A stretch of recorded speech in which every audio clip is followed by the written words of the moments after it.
The ledger is still blue. That is the first thing I notice, standing at the edge of the bench field in September of 1983.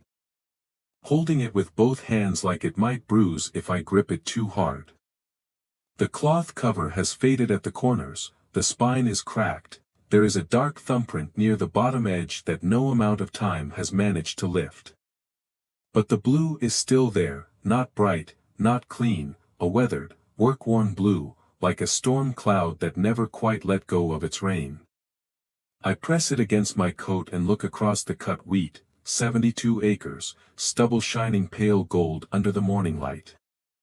From the road, it looks like ordinary land. A square field outside a small town. A place you drive past without slowing unless you already know what happened here. But in the summer of 1956, every farmer in Harper County knew this field by sight. They knew because everything around it went brown, and this field did not. That was the year people started calling me lucky. Some meant it kindly. Most did not. A 19-year-old girl, barely out of school, holding a wheat farm through the worst dry spell anyone could remember, while men with bigger barns and better tractors watched their fields fold in half. They did not believe luck could look that stubborn. Neither did I. But I should start before the drought. I should start with the day the bank man slid the paper across his desk and told me, very gently, that land did not become easier to keep just because a dead woman had loved it. My grandmother died on March 11, 1956. Her name was Clara Vale. Most people in town knew her as the woman who kept her own accounts, sharpened her own tools, and never raised her voice unless an animal was hurt or a man was pretending not to understand plain English. She left me the farmhouse on County Road 6, the West Barn, a rust-red 1941 case tractor with one bad rear tire, 2 grain bins, and 72 acres of hard red winter wheat already in the ground. She also left me a bank note for $1,360, due October 1st. I remember that number better than I remember the color of the dress I wore to her funeral. The loan officer at Prairie State Bank was named Willis Gray. He had a small careful mouth and a gold watch chain that he touched whenever he wanted a conversation to feel official. He explained the note as though I had been handed something delicate and dangerous. He said my grandmother had been respected. He said, the bank had been patient. He said, patience was not a policy. Then he looked at me over the top of his glasses and said, Miss Vale, wheat ground is not sentimental. I wrote those words down in my own pocket notebook. Not because they hurt, because I had a feeling I would need to remember exactly how wrong a man could sound while being polite. The farm was 8 miles from town, 3 cattle guards, 2 low creek crossings, and 1 mailbox that leaned so far east it looked ashamed of itself. When I got there the first afternoon, the yard was quiet in a way I had never heard before. Not peaceful. Waiting. The house had settled on its blocks. The porch boards curled at the edges. The west barn door hung open, just wide enough for wind to push dust across the floor in long, slow breaths. The wheat was up, not high yet, but alive, thin green blades running in rows across the bench field, with the faint silver cast winter wheat gets before it trusts the spring. I walked the field before I walked the house. That was something my grandmother had taught me. Buildings lie, she used to say, fields tell you first. The topsoil was dry at the surface, but when I pushed 2 fingers down near a young plant, there was coolness under the crust. I wrote, March 18th. Stand fair. Moisture below 2 inches. Do not panic. That last part was for me. The tractor was worse than I wanted to admit. The case sat in the shed with its hood open and its fan belt hanging loose like a cut rein. The left rear tire was soft, the carburetor was in a coffee can, the magneto had been taken apart and laid on a feed sack with the kind of order that said my grandmother had planned to come back to it. She had not come back. A hired man named Len Brock found me there, with the manual open across my knees. Len was 68, narrow as a fence rail, with white hair under a felt hat sweat-stained nearly black. He had worked for my grandmother off and on for 16 years. He did not ask if I knew what I was doing, he watched for 10 minutes.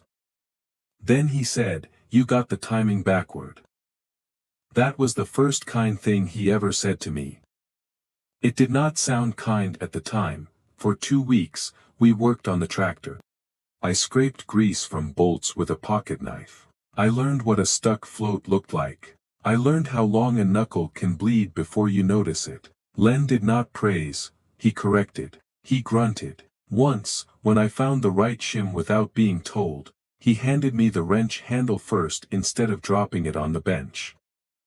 That was his version of applause. By the first week of April, the case ran. Badly, but it ran. The engine coughed at low throttle and smoked when it warmed, but when I drove it along the south lane, it pulled straight. Len stood by the gate with his thumbs hooked in his suspenders. When I cut the engine, he said, "She would have let you try." I knew who he meant.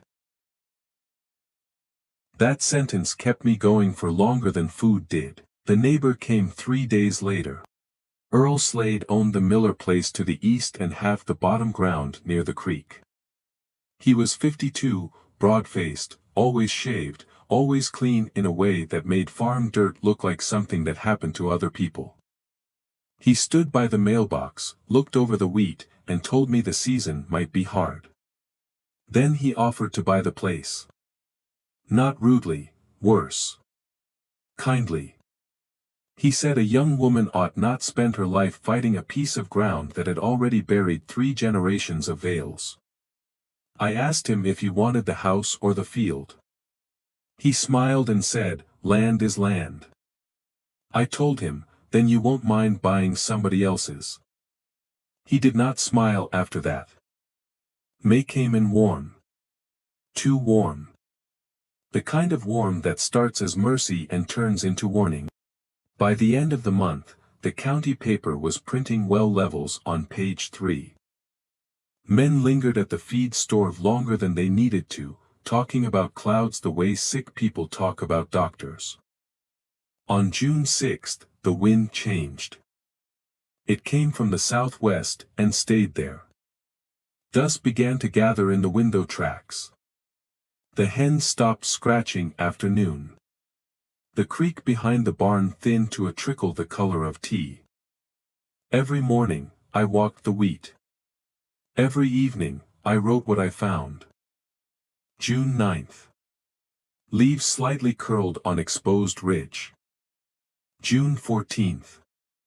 Neighbor's east quarter losing color. June 19th. No rain. Heat building. By June 22nd, Earl Slade's wheat had gone gray, not brown yet. Gray. That color a plant takes when it has stopped asking and started surrendering. Ours had not. The bench field was darker than it should have been, green running in even bands from the barn side down toward the county road. At first I thought it was just the slope, then I noticed something stranger. The greenest wheat did not follow the low ground exactly. It followed lines. Faint, narrow, almost invisible lines under the rows, as if the field remembered a pattern I could not see from the surface. I asked Glenn about it. He was oiling a sickle blade at the time. He did not look up, he said, "Your grandmother walked that field at night." I waited. He ran the rag along the blade once more, "Not evenings," he said, "night. Lantern low. Like she didn't want the road to see." Then he set the blade down and went back to work. That was all he gave me. But after supper, I wrote one sentence across a clean page. Why did Clara walk the bench field after dark? The answer was hidden in the seed room. Not under the floorboards, not in the attic. Not in any place a person would look if they expected a secret to behave like a secret. It was behind a drawer in the old scale cabinet. The cabinet stood against the north wall of the seed room, square and ugly and too heavy to move. My grandmother had kept twine, tags, and mouse poison in it. I was cleaning it because I needed feed sacks. And because fear makes a person clean things that do not matter. The bottom drawer stuck halfway out. I pulled hard. Something snapped. The drawer came loose in my hands, and the false back slid forward with it. Behind it was a packet wrapped in flour sacking and tied with black thread. I knew before I opened it that it was hers. Not because of the handwriting, because of the knot. My grandmother tied knots like she expected the future to have cold fingers. Inside was the blue ledger. Small. Canvas covered. No title on the front, only 2 initials inked in the corner. C.V. The first half was weather. Rainfall by week. Wind direction. Soil notes, dates stretching back to 1933. The handwriting was tight, slanted, and exact. The second half was not weather. It was a map of the field beneath the field, stone trenches, clay tile, blind laterals cut below plow depth. Grade measurements marked in feet and tenths, running from a spring box behind the smokehouse down under the bench field in a fan pattern no one could see from the road. At the bottom of one page, she had written, "Water is only lost when you make it hurry." I read that line 3 times. Then I read it out loud. The house was dark except for the lamp on the table, moths tapped the screen door. Somewhere beyond the yard, the wheat made a dry whispering sound under the wind. My grandmother had built a slow water system, not irrigation the way men talked about it at the co-op. No pump hammering in the yard, no spray pipe flashing in the sun, nothing a neighbor could count. She had caught a seep, boxed it in stone, and sent the water underground. Slowly. Quietly. At root depth. In 1934, when the dust was bad enough to put noon inside the house. She had been 26 years old. The last entry was dated October 2, 1955. Seeded bench field. Lines still take water, someone must remember they are there. I sat with my hand on that page until the lamp burned low. Then I walked to Len's bunk room before sunrise. He opened the door before I knocked, that told me he had been awake. I held up the ledger. He looked at it for a long time. Then he said, "So she finally told you." There are moments when anger and gratitude arrive in the same breath. That was one of them. We found the spring box 50 steps behind the smokehouse. The ledger said to measure from the old pear stump, not from the wall, because walls move and stumps remember better. That sounded like Clara. The grass had grown over the iron lid until it looked like ordinary ground. Len and I cut it back with a mattock. The lid was round, rusted at the rim, and heavier than sin. It took both of us to lift it. Cold air came up first. Then the smell. Stone, clay, deep water. I lowered the lantern. The light caught a black circle 4 feet below the lip, still as glass. Len took off his hat. He did not say a prayer. He just held the hat against his chest and looked down. I dropped a nut from my pocket. It fell for long enough to make my stomach tighten, then struck water with a sound much deeper than it should have been.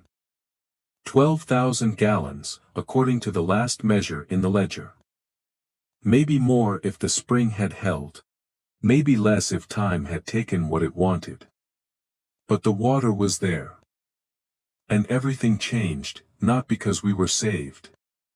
Because now, I knew exactly how much work stood between us and being saved. The lines had silted in. Some had collapsed, 2 gates were frozen shut. One branch to the lower corner had been packed with clay so hard it rang under the shovel. The system had not failed, it had been waiting. That is a different kind of burden. When you do not know there is water, you can blame the sky. When you know, every dry leaf looks like your own fault. We started before daylight, we worked until the lanterns shook in our hands. I marked the grades with twine and tobacco stakes. Len read the ledger from a nail keg.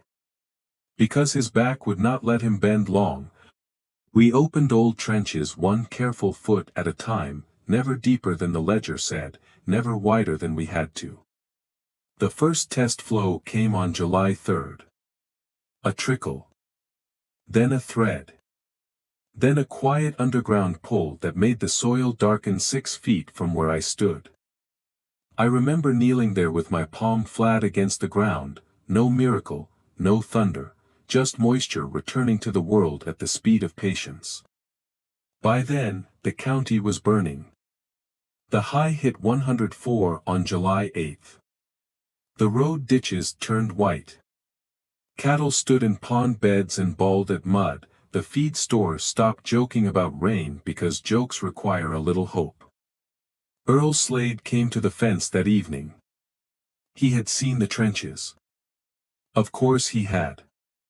A farmer may not know his neighbor's heart, but he knows when fresh dirt is turned. He offered me $400 over his first price.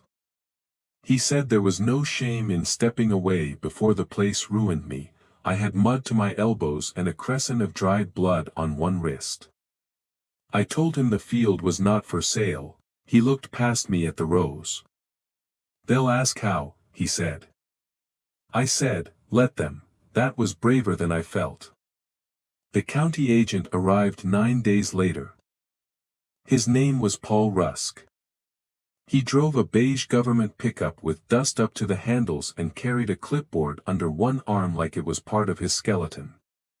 He had been inspecting drought loss all week. You could see it on him. The tiredness, the practiced sympathy. The face of a man who had already written too many bad numbers and did not expect this place to be different. Then, he reached my fence. The bench field stood green, not lush, not easy. But green enough to make him stop walking. He entered through the gate without asking, which county men sometimes do when weather has made them important. I followed. He crouched 3 rows in and pressed his fingers into the soil. When he lifted them, dark crumbs clung to his skin. He rubbed them together. Looked toward the barn. Looked at the faint refilled cuts crossing the upper field, then looked at me. How are you holding this stand? I had practiced 3 answers. All of them sounded like lies. So I told him the safest truth. Subsoil moisture. He waited. I waited longer. He wrote something down. His pencil made a small dry scratch on the paper. Then he asked, natural. I looked at the wheat. I looked at the road where Earl Slade's truck was parked half a mile away, too far to be visiting and too close to be innocent. I said, old. Paul Rusk studied me for a few seconds, then he closed his ledger. Old is not illegal, he said. That was the only mercy the government gave me that summer. By the last week of July, mercy was no longer enough. The spring had slowed. I measured the box every second morning with a weighted string and marked the drop in the blue ledger beside my grandmother's numbers. June flow had been strong, July flow was shrinking. The field needed 10 more days, the box held maybe 5,800 gallons. The lower fan still had one gate closed. I had kept it shut because the bottom corner was thinner and I could not bear to spend water on a weak stand while the center still had a chance. That is what I told myself, but fear has a way of dressing up like math. On July 27th, I sat at the kitchen table and did the figures again. Again, then a third time. Every version said the same thing. If I kept the lower gate closed, I might save the middle and lose 12 acres. If I opened it, I might bring the whole field through. Or I might empty the box 2 days before the grain hardened. That was the worst part of that summer, not the heat, not the bank, not the men who looked at me like I was borrowing time from their pockets. The worst part was knowing the field had one more chance and realizing I was the only person left who could waste it. I took the wrench and lantern and walked out after dark. The moon was thin. The ground still held the day's heat. At the lower gate, I knelt in the dust and put both hands on the iron handle. It did not move. I leaned harder. Nothing. I set my boot against the side wall and pulled until my shoulders burned. The handle gave all at once. Then a low rush of water, under the ground water began to move. I could not see it. But I could hear it, a low traveling sound beneath my knees. Like the field taking a breath it had been holding for 22 years. I stayed there until the sound settled. Then I walked back to the house with the lantern swinging at my side, knowing I had just spent every gallon my grandmother had saved for me. Harvest came on August 6th. Not because the field was ready in comfort. Because it was ready enough, and the weather would not wait. Roy Tatum loaned me his binder from 3 miles south. He did not give advice, he only helped hitch it and said, "Bring it back with the blade cleaned." That was kindness too. The first row cut clean. I can still hear it. The stand was not perfect, no honest field is. The lower corner was thinner. The ridge by the road had lost color, some heads were smaller than they should have been. But the grain was there. Hard. Heavy. Real. Len drove the case because his hands knew engines better than mine did when the work mattered. I rode the binder seat until my legs went numb and my shirt stuck to my back. By 7:30, Burl Slade stood at the fence. By 9, 2 other trucks had stopped behind him. By noon, there were 6 men watching. No one spoke loud enough for me to hear. That was fine, the field was doing the talking. We cut 41 acres that day before the heat turned dangerous. We finished the rest the next morning. At the elevator in town, the clerk weighed the tickets twice. I watched him run the pencil down the column. He cleared his throat before he gave me the total, as if the number belonged to him and he was reluctant to hand it over. 31 bushels to the acre on the best ground. Less on the lower corner. Enough overall. At $2.48 a bushel, it was enough. I walked from the elevator to Prairie State Bank with the money folded inside my blouse, under my left hand. Willis Gray was at his desk. His watch chain was there too, so was the small, careful mouth. I set the envelope in front of him and told him I wanted the note marked, "Paid."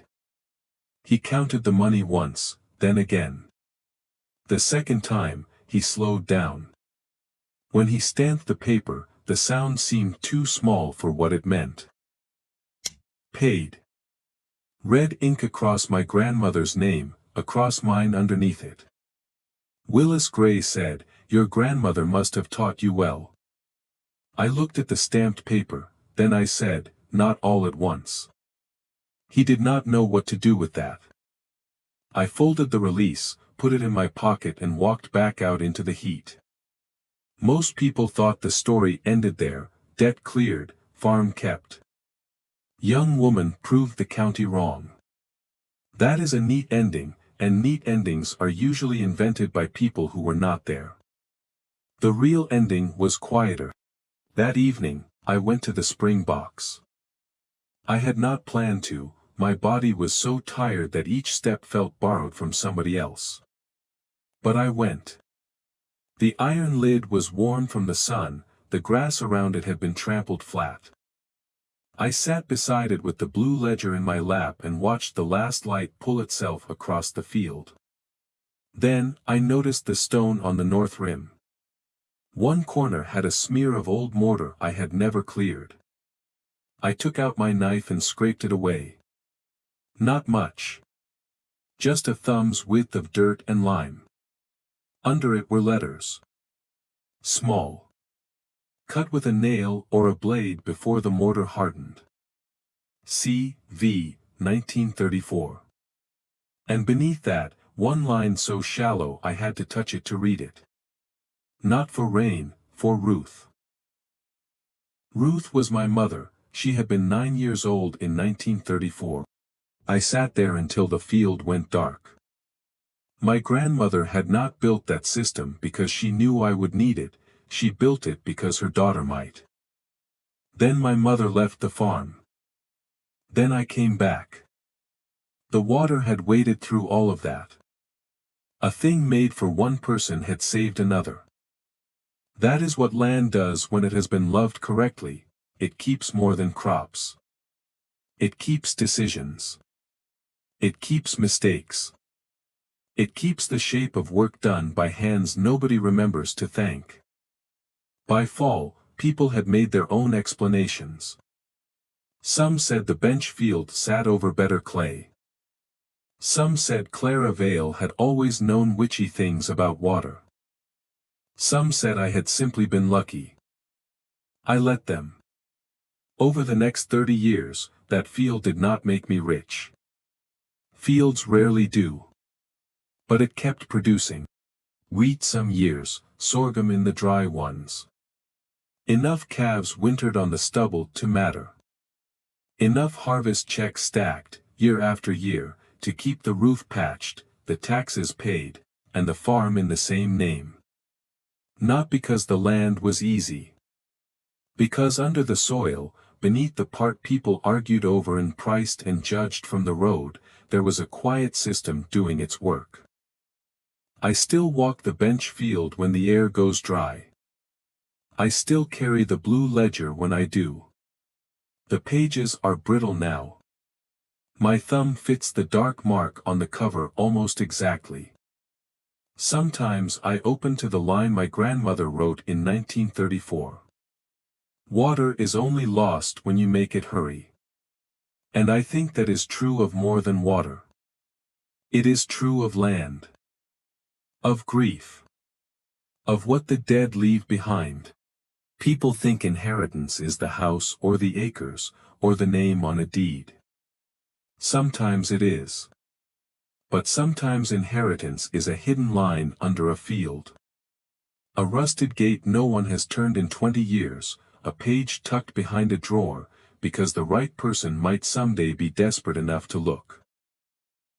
My grandmother did not leave me a miracle, she left me instructions, and beneath the wheat, she left me time.